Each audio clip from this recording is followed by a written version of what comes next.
Full deep స్లీప్‌లో ఉంటే friend call చేసి 3కి సినిమా గుర్తుందా అంటుంది. సరే లేసి టైం చూస్తే 2:30 అయిపోయింది. ఇంకా స్పీడ్‌గా లేసి స్నానం చేసేసుకొని ఈవెన్ పౌడర్ కూడా కొట్టుకోకుండా జస్ట్ అలా స్టిక్కర్ పెట్టుకొని మూవీకైతే బయలుదేరేసాను.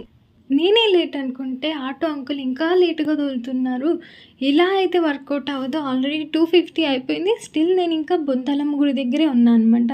సరే ఇలా అయితే టైం లేట్ అయిపోతుందని ఫ్రెండ్‌నే రమ్మని చెప్పాను. ఎలాగో టూ వీలరే కాబట్టి ఇంకా కొంచెం బిన్నే వెళ్ళిపోవచ్చు అని నేను అనుకుంటే, వెళ్ళే దారిలో అక్కడక్కడ ఫుల్ ట్రాఫిక్ ఉంటుందా!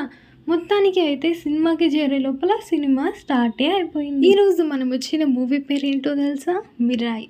సింపుల్‌గా నా మాటల్లో ఎలా ఉంది ఏంటి చెప్తాను. ఓకే. నాకైతే ఈ మూవీలో 2 క్యారెక్టర్స్ చాలా బాగా నచ్చేసాయి.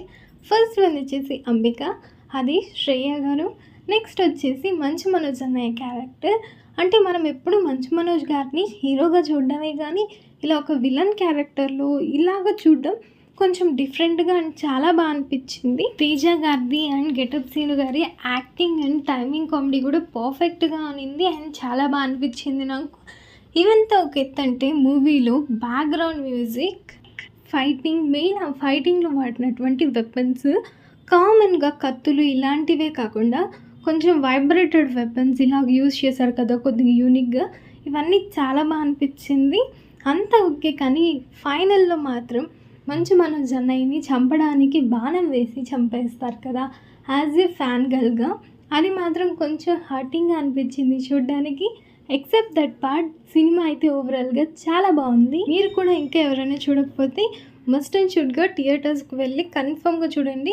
ఈ మూవీ థియేటర్ ఎక్స్పీరియన్స్ కన్ఫర్మ్‌గా ఒకసారి చేయాల్సిందే. అంత బాగుంది. ఇంకా నేను నిద్ర లేసి అలాగే వచ్చేసాను కదా! కొంచెం హెడేక్‌గా అనిపించి కొంచెం కాఫీ అలాగే తినకూడలేదు కదా అని చెప్పేసి విడివిడిగా సాంబార్ ఇడ్లీ అయితే తీసుకున్నాను. ఫ్రెండ్స్‌తో అలా జాలీగా తినేసి ఇంటికైతే వెళ్ళిపోయాను. ఇలా స్పీడ్‌గా సాటర్డే అయితే అయిపోయింది. ఇంకా సండే కొంచెం ఎడిటింగ్ వర్క్ అంతా కంప్లీట్ చేసేసుకొని బాగా రెస్ట్ తీసుకుంటే మళ్ళీ మండే నుంచి ఆఫీస్‌కి వెళ్ళాలి. సరే బాయ్.